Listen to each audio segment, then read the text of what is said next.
Welcome to the Artist Academy podcast. Andrea Earhart here, muralist, adventurer, and your host as I interview inspiring artists who are killing it in the art game to show you that it's completely possible to make a great living doing the thing you love to do.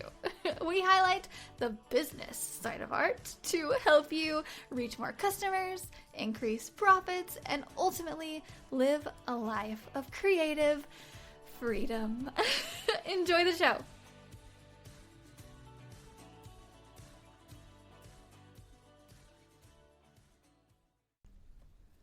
This episode is sponsored by the Mural Master Program inside of the Artist Academy Advanced membership. This program is specifically designed to help you with every step of the mural process, from coming up with an idea to finding a wall to paint it on to pitching your ideas to businesses, and finally, of course, I teach you exactly how to paint large scale. Murals are a lot of fun and a great way to grow your art business. I know, because it has been one of the top ways that I've been able to grow my own art business as quickly as I have. With several years of experience as a muralist, I've dialed down the painting techniques, the proposals, the pitching, the whole bit. And now I've compiled it into one resource for you called the Mural Master Program. This is included inside of the Artist Academy Advanced membership, and I would love to invite you to join us by going to artistacademy.co, that is artistacademy.co, and click the link to see the Mural Master Program and learn more. And that's it, so let's get on with the show. This week's episode features a calligrapher. Sarah Script, or Sarah Richardson is her real name, but we're going to go with Sarah Script because it's a super cool stage name. She is based in Arkansas and just took the plunge into full-time artistry. Sarah has been practicing the art of copperplate calligraphy for over 6 years now, and you can definitely tell with just a glance at her Instagram page or website. Seriously, go to the link in the notes here. Go check out her everything as you're listening to this episode so you can really see and understand what it is we're talking about, because it's kind of hard to explain, but once you see it, you get it. So go over, check it out. She's at Sarah Script on Instagram. She's done lettering work for people like Gwyneth Paltrow, Martha Stewart. This girl has some skills and patience. She has a lot of patience, and the entire time she was talking about her craft and practicing throughout this interview, I just kept thinking how much patience she has to practice and practice until the lines are perfectly smooth, because you cannot fudge straight lines. They're either smooth or they're not. And her work is not done on the iPad, mind you. It is done with pen and paper. The old-fashioned way, a very special pen, actually, as you'll hear her explain. I'll let her tell you all about that. But this is overall just a really interesting conversation for anyone who's interested in lettering. Or not. I think it can really help us all to be a little bit more well-rounded and learn about all these different specialties and what they're all about, whether it's calligraphy or last week's guest with animation and cartooning. My goal is to let you hear from all these different artists who are doing different things, because you never know. It might inspire you to pick up a calligraphy pen or try something new. So let me know what you think about this week's episode with Sarah Script. I'm excited to hear everything that, like all of your backstory and all that. So let's start with that. Just how you got into how you got into art and just how you got to where you are now. Sure. Well, I've always kind of been artistically inclined. So my major in college was art history. And then after college, I worked at a financial firm. And like in the afternoons when I would get home, I would actually paint. So I started off painting portraits. and listening to podcasts after work. And that was just, they all went into the dumpster. Like, I don't know where those are anymore. Yeah. And then my friend, a couple years after that, sent me a piece of calligraphy that he had done. And I thought that that was really neat to get mailed something, and to get mailed something physical and so beautiful in this like the time where social media was really ramping up. And so I was like, how did you do this? And he was like, well, I'll send you some pins, and, you know, you can look at these exemplars. At the same time, the financial firm that I was working for had asked me to design an invite for their South by Southwest party.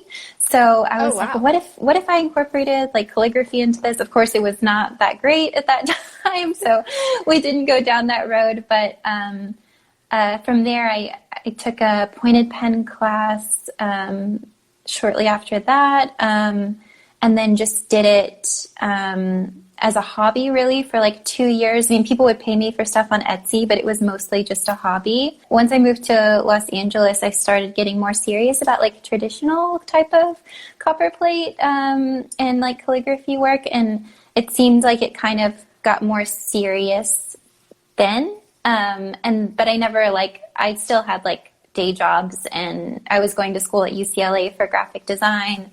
And so I haven't like ever fully jumped off in the water on myself for myself, until 2 weeks ago. So exciting.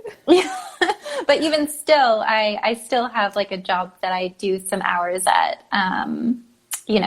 but anyway, that was a long-winded story. Sorry. No, that's perfect. When did you move to LA? Are you still there? You said you're in Arkansas right now?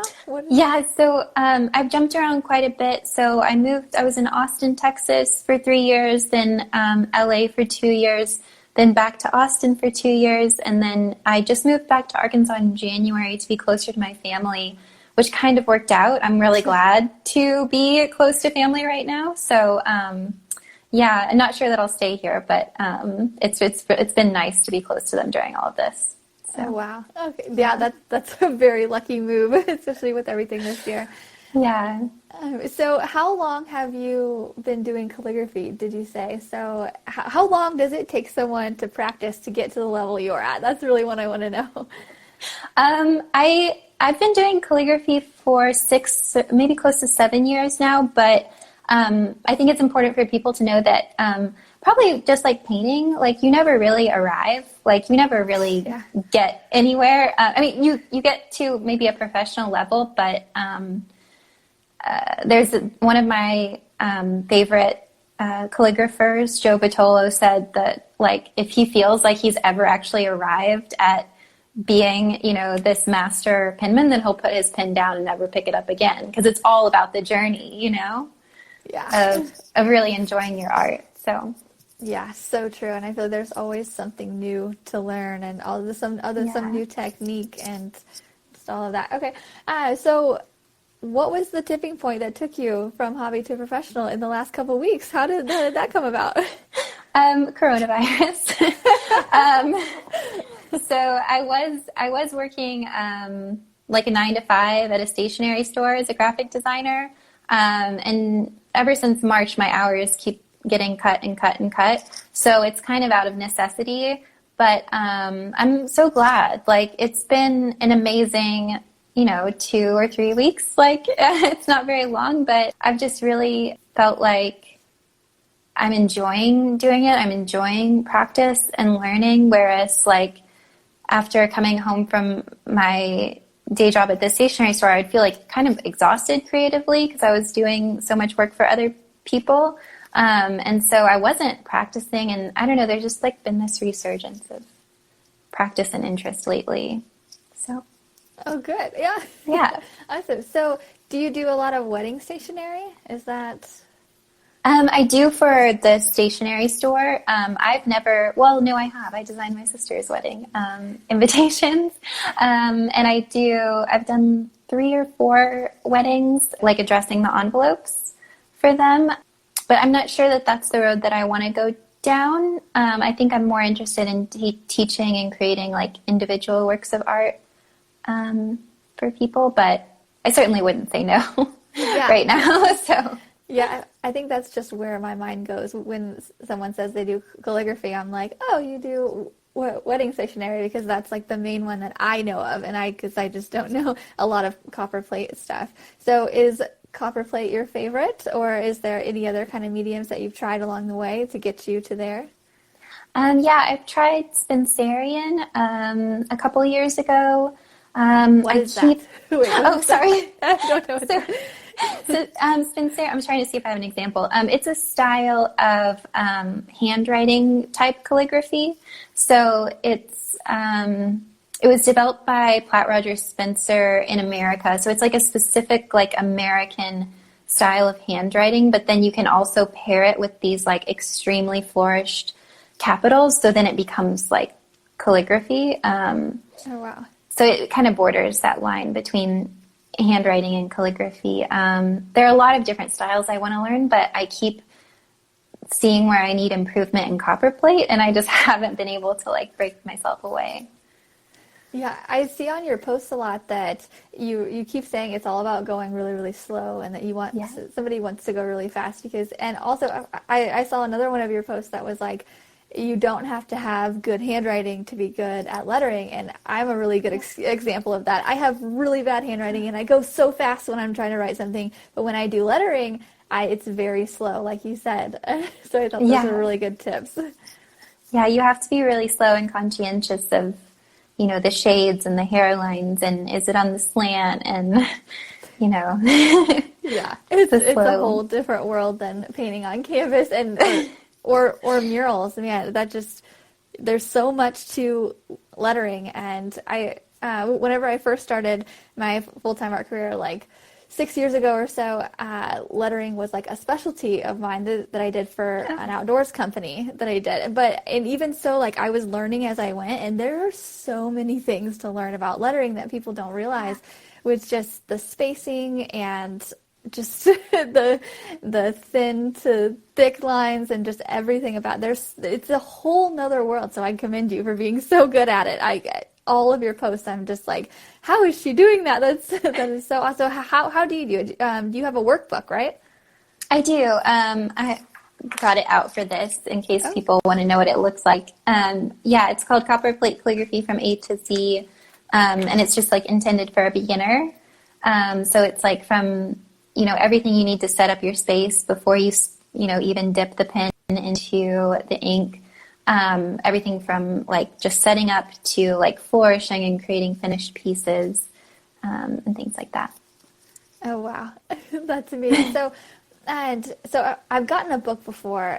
Before I knew about you, I think somebody gifted me a book, and it has a bunch of lines in it, basically, that you basically make a letter, and you follow the tracing of a letter, and then you make your own letters. Is that how yours is? No, mine is more set up like a reference, but I do have traceable worksheets on my website that people can download and print off. So yeah, those are helpful for sure. Okay, awesome. Yeah. So what makes up your typical workday? How many hours do you spend doing calligraphy now that you are full-time? I typically start off with more like admin things. So like responding to Instagram messages in the morning, or responding to comments, responding to emails. And then it hasn't, like, I don't have like a set typical day yet, but I tend to do more calligraphy at night just because I love coffee. And and when I try to do calligraphy in the morning, my hairlines are really shaky. So I try to do more calligraphy practice and then work on pieces or calligraphy videos at night. And I don't know, it's kind of been anything and everything. Like I've been getting like commissions here and there from friends. I got, a brand asked me to create a calligraphy video for their page a couple days ago, so I'm working on that. But yeah, hopefully I'll have it more like scheduled out in the future. Yeah. Do you get most of your commissions from Instagram or from Etsy or word of mouth? Where are they coming from here recently? Most recently Instagram. Yeah. It's been the most helpful thing ever. A lot of people say that too. And I mean, no coincidence that I find you on Instagram, and I love your Instagram, and it's no coincidence that you get most of your work from Instagram. Yeah. It looks really great. Your branding and just, I mean, even like your personal brand that you tie in with your calligraphy, it all looks very professional. And I would have never guessed that you weren't full time. When I messaged you last week and you said that you had just made the jump into full time, I was like, what? I would have never thought. So it's just, you brand yourself really well. I just wanted to say that. Oh, thank you. So how do you do your videos? How, like, do you have like a camera above you and do you have a light above you too? Or how does that setup work? I need to improve this process. So No, it looks great. thank you. I have the camera right now is set up in my little tiny tripod. It's called a Joby Gorilla Pod. I got it on Amazon. I don't know if they still sell it because it was only like $20, and like the legs, they're meant to like wrap around a tree or something. Oh, like I have one of those. Yeah. Yeah. So I want to get something like taller so that I can like take a wider picture of what I'm doing. But yeah, right now I sit next to my window. So that's my lighting situation. I turn on like some floor lamps from Target. So I need to get better at lighting and taking video, but I love that you just said all of that too, because it really is like, I think with almost everybody on Instagram too, whether you're big or small, it's like, it's a weird setup no matter what you do. Like very few of us have like the professional lighting and all of that. I remember one of my first time lapses that I did of a drawing. I remember I put my phone into a stack of books, and like that way it could hold it, and because it was in face down, and I got it high enough, and I'm just like, okay, it's like it's good to go. But I love that you shared that, because you would have never thought from your Instagram that you didn't have just a really good lighting setup and a really good like tripod that you've got. You're just like making it work. Thank you so much. Yeah, I think it's very relatable too, because a lot of people put off starting even doing anything like that because they're like, I don't know where to put the camera. I don't have any equipment. And it's like, no, you just gotta make it up.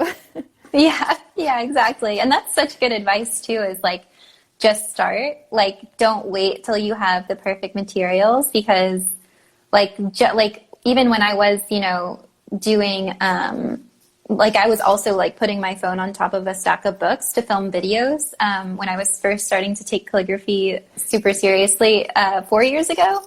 And like that's when like I got the job for Gwyneth Paltrow doing on-site calligraphy for Goop. It's like, okay, I was literally living in a tiny little garage apartment, didn't have any like money. I was in school at UCLA, so just put yourself out there. It's some of the best advice ever. That's amazing. But wait, let's go back to that. How did you get that gig? Tell us about it. That was through Instagram. So they found me on Instagram, probably thanks to like the geotagging that you can do. So they saw that I was in Los Angeles and that I was a calligrapher. And so that was a 3-week on-site calligraphy job for their holiday pop-up shop in LA. It was just kind of like a dream to be able to do that, because I got to sit in their store and like do calligraphy for people and then get to see people's reactions when they saw it. And that was just like, that was so cool. Yeah. Oh my gosh. That is so cool too. Yeah. Because I mean, that's why we all make art, right? It's like to make people happy. And it's how lucky are we to be in a job that it's just, I mean,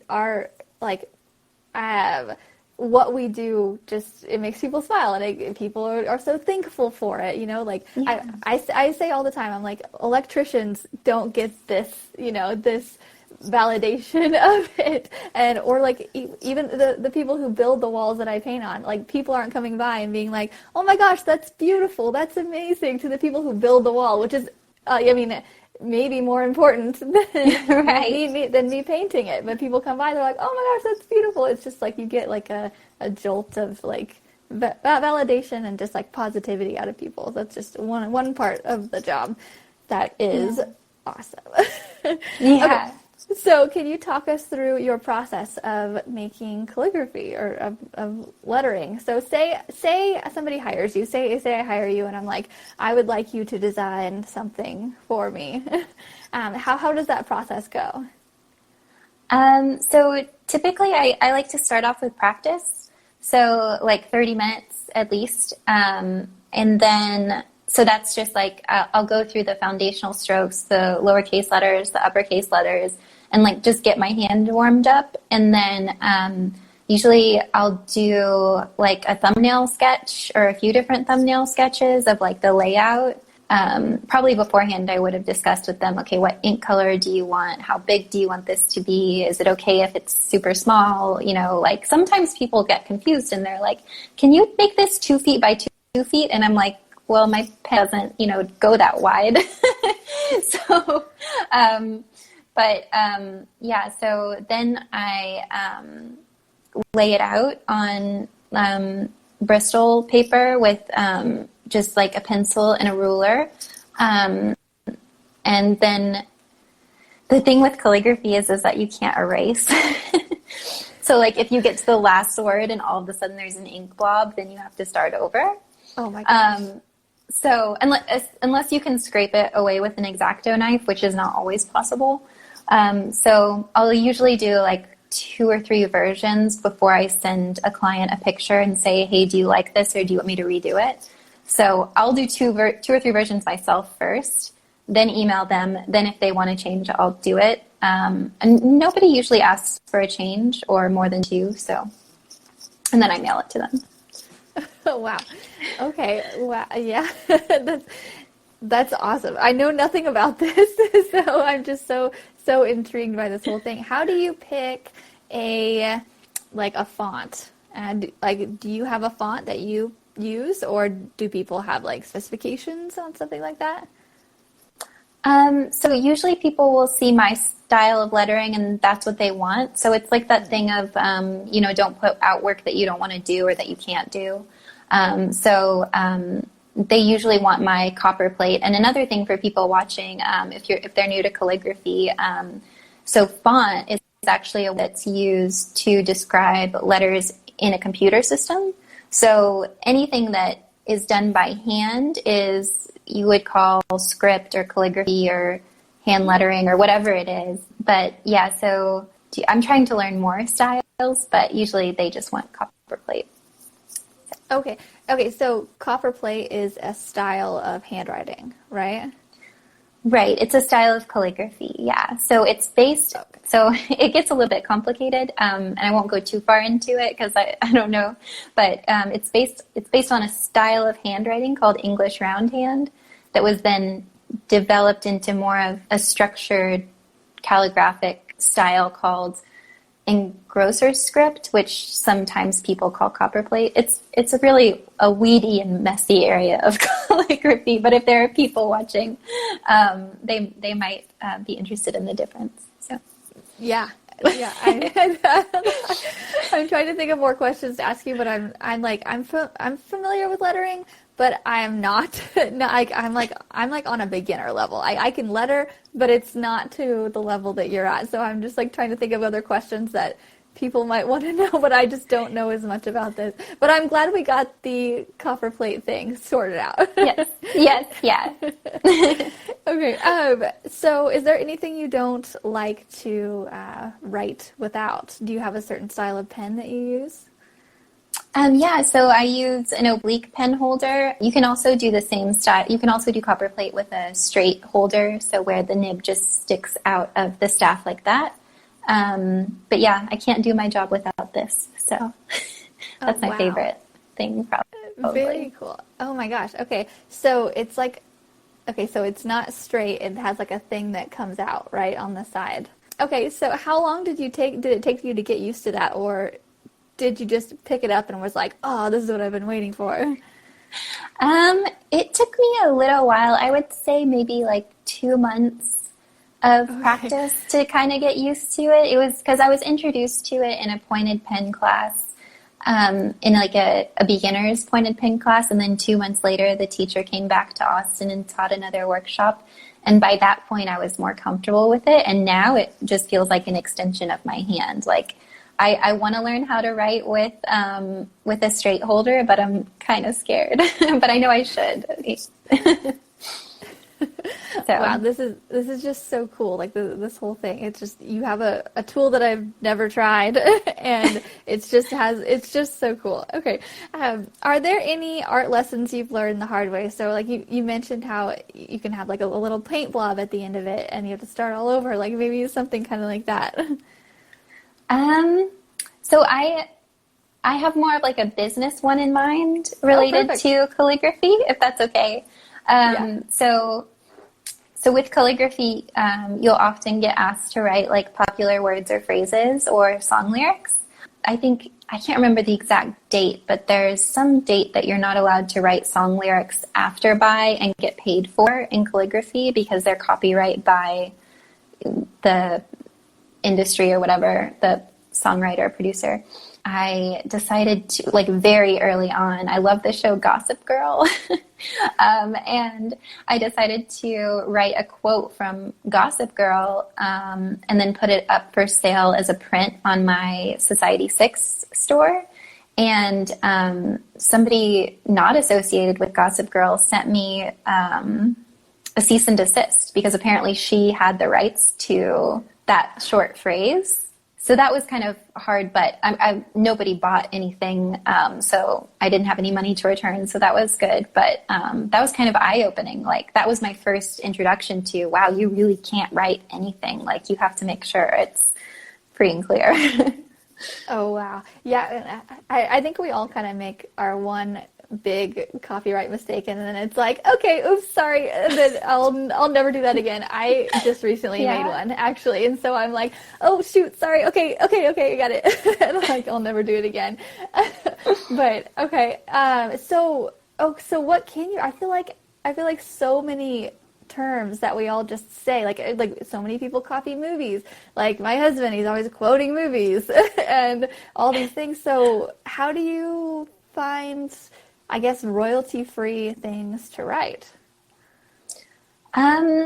Well, usually I'm not selling what I'm writing. Usually it's just for an Instagram post. But if I'm concerned, I'll go to the U.S. trademark website and do a search and make sure that I was kind of in a hairy situation 2 weeks ago.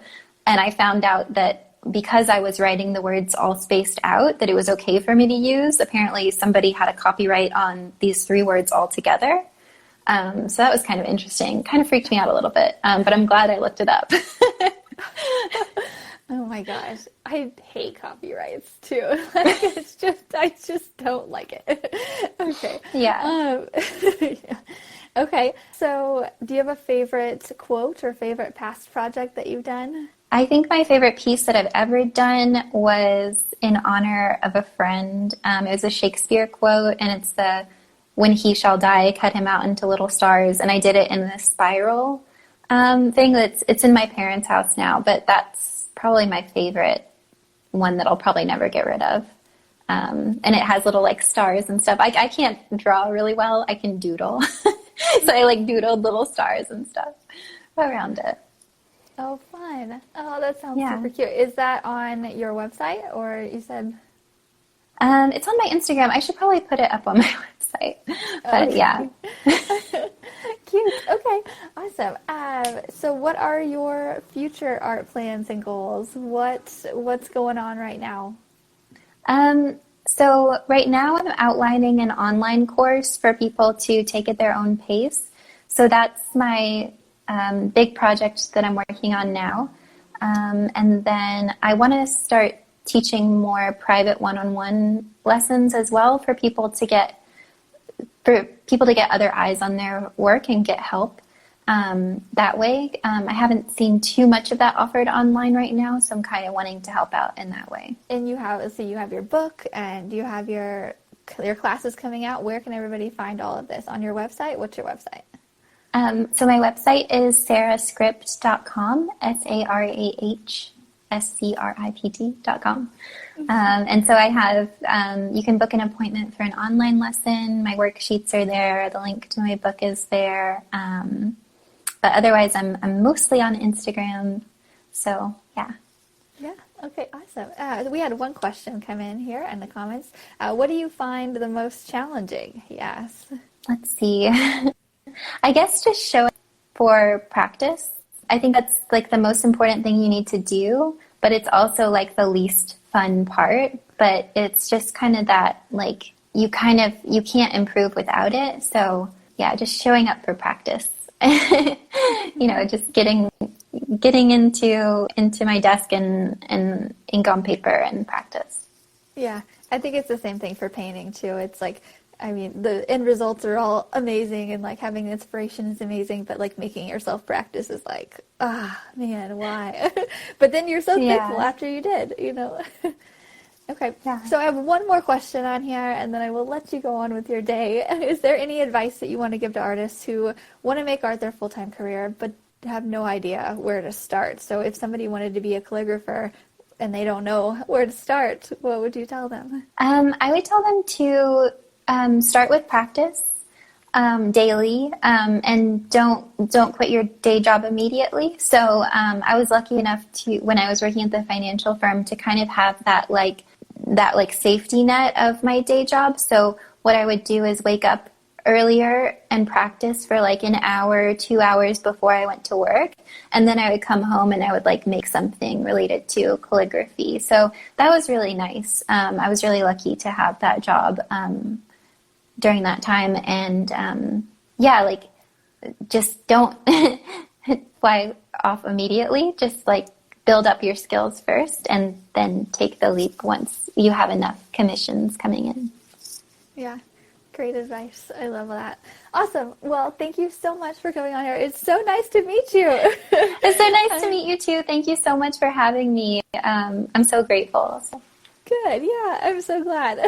Okay, well, your episode will air a week from today, and I'll send you a bunch of emails letting you know everything. And yeah, I just really appreciate that. You're so sweet, and yeah, you are too. Everything about it. Okay, good. All right. Well, have a great day, and I will talk to you later. Thank you. Okay, thanks. Bye. This episode is sponsored by the Mural Master Program inside of the Artist Academy Advanced membership. This program is specifically designed to help you with every step of the mural process. From coming up with an idea, to finding a wall to paint it on, to pitching your ideas to businesses, and finally, of course, I teach you exactly how to paint large scale. Murals are a lot of fun and a great way to grow your art business. I know, because it has been one of the top ways that I've been able to grow my own art business as quickly as I have. With several years of experience as a muralist, I've dialed down the painting techniques, the proposals, the pitching, the whole bit. And now I've compiled it into one resource for you called the Mural Master Program. This is included inside of the Artist Academy Advanced membership, and I would love to invite you to join us by going to artistacademy.co, that is artistacademy.co, and click the link to see the Mural Master Program and learn more. If you've enjoyed this episode, don't forget to subscribe and leave a review. If you review our podcast and send a screenshot of that review to me on Instagram, I am Art by Andrea Earhart. I will gladly share your art on my Instagram story with a reach of over 60,000 as a thank you for helping us grow this Artist Academy community. And speaking of community, if you would like to be a part of our absolutely free and very encouraging community on social media, just head over to facebook.com/groups/Artist Academy, and I will see you next week.